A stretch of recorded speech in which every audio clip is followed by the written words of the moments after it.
Australian 5 cent coins to search for worth money. I'm Michael McCauley from Coin Collecting and Detecting, and I've always been interested in the value of coins that you can find in your change and how much they are worth to people like coin collectors. So I'm putting this video together about some of the 5 cent coins that you can find in your change and the values that they can achieve. I'll show you pictures and close-ups and things like that.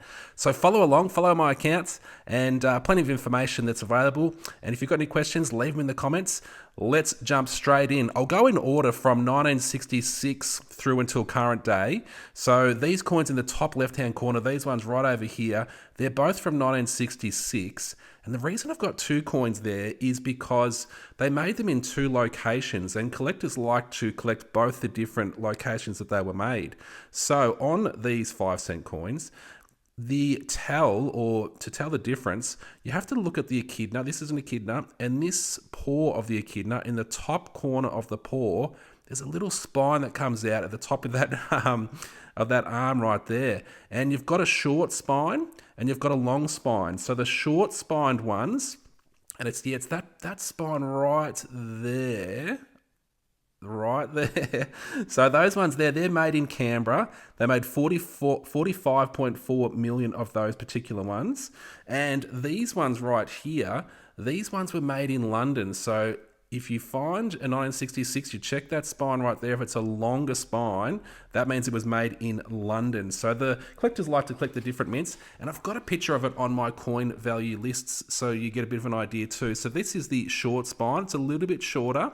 And this one over here is the long spine. It's a longer spine. So collectors like to try and collect those two coins. So it's a good idea to keep an eye out for those ones. Now I've got a gap right here because this is a really rare coin, a 1969 coin that was actually struck with just the heads on both sides of the coin. And you can see here, it's a very rare coin. So $2,600 this coin sold for. A 1969 5 cent coin with just the heads on both sides. Genuine minting error. So definitely worth keeping your eye out for one of those. Super rare. Now this one right here, this is a 1972 5 cent coin. Just a standard issue coin. But they can be worth a lot of money in really good condition, and I'm fortunate to have this one in really nice condition. But some recent selling prices on these, $1 to $18.80. But these prices can get a lot higher than that in really good condition. So definitely keep your eye out for 1972 5 cent coins. All right, let's zoom back out. What have we got over here? We have got a 1994. Now what's special about a 1994? It can have a feature where it's a large SD. So down the bottom of below the 5, there's a little SD. It stands for Stuart Devlin, the designer of this side of the coin. Now, if this looks a particular way, this little SD, and it's pretty hard to spot it under just normal magnification or just under your eyes, so you need to just about put it under a digital microscope. And if you can find the feature where it looks like this, and this is from my coin value list as well, if it looks like that, the SD, that is the large SD, and they are worth a bit more. So a recent selling price range on those is $10. Some of those are sold for $10 recently.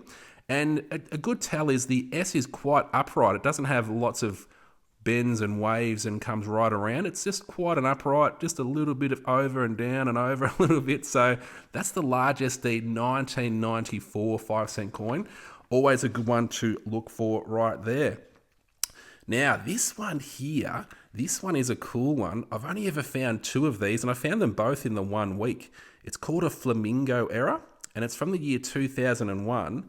So what you're looking for here, on the 5, when you put the coin upside down, it can have a little bit of an extra piece of metal on the coin below the 5 through here, and it looks a bit like a flamingo's beak.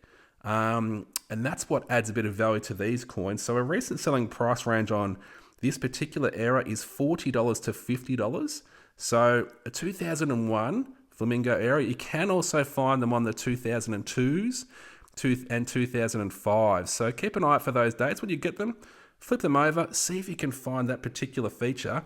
And yes, I do have a picture of that also on the coin list as well. So this is what it looks like. That flamingo beak, that extra bit of metal through there. It's not supposed to be there. And sometimes it is, which is cool. We love it. All right. Then This coin right here is called a changeover 5 cent coin, or it's referred to as a changeover 5 cent coin. So it's from the year 2016, and it's got 50 years down here. And that refers to 50 years since Australia changed over from pre-decimal currency to decimal currency. So pennies and half pennies and pounds across to cents and dollars. So 50 years, and they did a little feature on some of these coins. So the 5 cent coins, 10 cent, 20 cent, 50 cent, dollar, and $2 coins. But this is the feature on the 5 cent coin. It's one of the only commemorative or different designs on the 5 cent coins that you can find in your change. And I think it's a cool coin. It's really awesome. So some prices on these, $1.40 to $7 is a recent selling price range on this coin. 4.8 million of these coins were produced. So not that many produced. It's in the rare range. Now, there's actually something, if you do find one of these coins, there's something even rarer to look for that is worth a lot of money.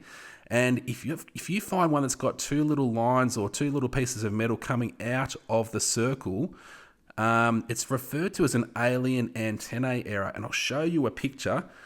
Once again, this is from my coin value list, this picture of what to look for. This is the alien antennae. So yeah, two extra pieces of metal coming out of that circle.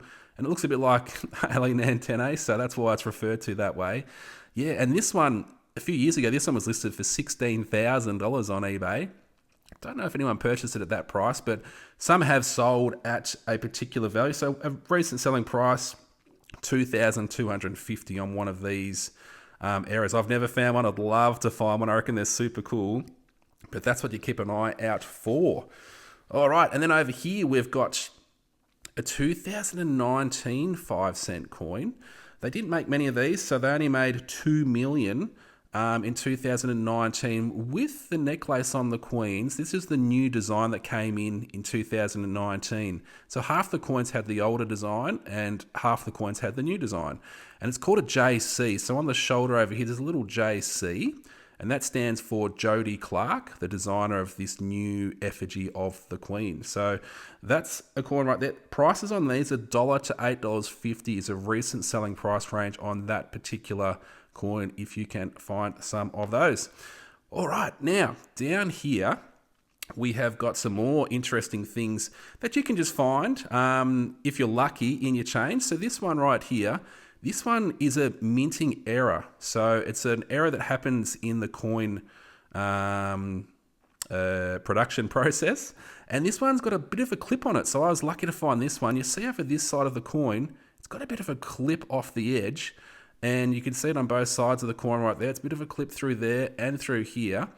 And sometimes what happens when you get a clip on a coin, it also has a bit of an effect on the opposite side, like the mirroring side. Just a bit of an effect. You see that through there. And we'll see on the back here too.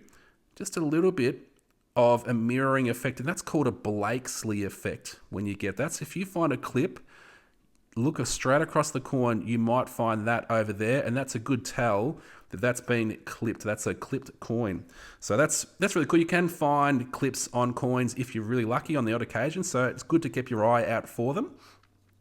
Another one here I've got here is a 2013. Actually, I've got another one here that I must have skipped over. The 2015, might be this one right here. Yeah, the 2015 coins are more commonly known to have an error where this little SD, there's supposed to be that SD down the bottom here for Stuart Devlin, the designer of the coin. And sometimes on these 2015s, it's totally missing. So it's a bit more common on the 2015 5 cent coins. So $5 to $10 is a recent selling price range on the 2015 no SDs or missing SDs. So, and the reason that reminded me when I was holding up this coin here is because I've also found a 2013. I found a couple of them actually with the missing SD as well. So you can find some of these errors on different years. It does have a little bit of something there, but when you sort of look at it under magnification, it's not formed as an SD. So yeah, it's worthwhile checking coins for things like that because they can be worth a fair bit too. Now I did list this one on eBay for a little while, but there was no sort of takers, and I think sometimes these errors that aren't as well known, it can take a little while for people, the right buyers, to come along to see them and maybe value them, as in they want them for their collection, and then pull the trigger and purchase them. Other things you can find, this one here, I found this one in my change. It's called a rim cud. So cud stands for coin underdeveloped. And what's happened here, we've got an extra raised section of rim, extra piece of metal, I suppose, on the rim right there. So this coin is from 1999. And you can find things like that on all sorts of different years of coins. It's not necessarily a particular year. And that adds value too, because that is a minting error. So it's a bit of an error in the planchet and stuff like that. So those ones are also cool to look out for. A few other things from the book. So this is my coin value list right here. So this is the May coin value list for 2024. And each month I research the recent selling price range and update them and things like that. So some really rare things like those 969 double obverse. You can also get a double reverse, which is the Echidna on both sides of the coin. So one sold for $540, another one for $1,120. And I'll show you what that looks like in the book right here. So let's go straight through to here. So this is one here where we've got the Echidna on both sides of the coin. It says here, this coin is an undated 5-cent coin. It's undated because it doesn't have the side of the coin that has the date on it. And yep, so there we go, one of those. So keep an eye out for that, because if you're really, really lucky, you might find one of those too. Also in the book, there's the page where I can refer you to the Blakesley effect. I was talking about when you get a clipped coin, where part of the coin is clipped on one side. If you go directly opposite, you can see that Blakesley effect where it's just a little bit duller, I suppose, as though it's got a little bit of a clip too. So clipped here, it's got that Blakesley effect. This coin up here, clipped, Blakesley effect, clipped, Blakesley effect. And this book is really good. The Renix, this is a book on errors and the sorts of minting errors you can find on pre-decimal coins and decimal coins, the sorts of things that you can find. So I found this book really useful just to get a bit of an idea. Like if I find a coin that looks a bit different and I go, is that just damage from the public, like it being in circulation, or is that actually a minting error that could be worth a lot of money? And this book has lots of information about all the sorts of different errors that can occur on coins, so you get a really good feel for it. Actually, I did get an email just yesterday, or a message in my chat, and someone has got one of these coins. These are really rare. This is a 20-cent coin that was struck on a Hong Kong planchet, which is a Hong Kong piece of metal, the coin piece that the Hong Kong money was produced on. And at the time of printing this book, it says there's only 5 similar examples that I've known of. So the person that was messaging me, maybe that's another one that has been found. So this is estimated at $7,500, that particular coin, for that particular error. So the person who reached out to me, they probably didn't really know, I suppose, what sort of value is, and they were reaching out to me to try and find out sort of what sort of values they were looking at. And so having a book like this is really useful. I've got a link to this through the links in my account, and same with my coin lists are through there too. So yeah, go through those links if you're interested in picking up some more information, additional information like this Renix book or my coin value lists with lots of pictures there too. But yeah, 5-cent coins, they're good to search because you don't have to spend too much money. If you go into the bank, you can get a whole bunch of coins, tons of coins to search through for not much money. And the search lasts for a long time because there's so many coins that you're actually looking through. The finds can be a little bit few and far between. And what I tended to do when I was searching lots of these coins, I liked to put the really good, clean coins aside from each year that I find, and then I can make up sets of coins, one from each year. Because coin collectors tend to like to have a coin from each year as a collection, and they will pay good money to have someone create it for themselves and just buy it, so they don't have to be doing all the searching and trying to find the coins. So if you can find coins in good condition, just put them aside, and then you can try and make up sets, one coin from each year. And yeah, I used to be selling the sets between about $30 and $45 for 5-cent coins. So in monetary value, it was only about probably $2, maybe $2.50 or so of coin value. But yeah, selling the coins in sets Yeah, for between $30 and $45 to people who just want them without having to try and search for them and find them, is an option there too. So if you're searching for coins for these sorts of things, put the good ones aside, make them into sets, and there you go. So yep, follow along my account. If you've got any questions, let me know in the chat, and I hope you have a great day. Cool.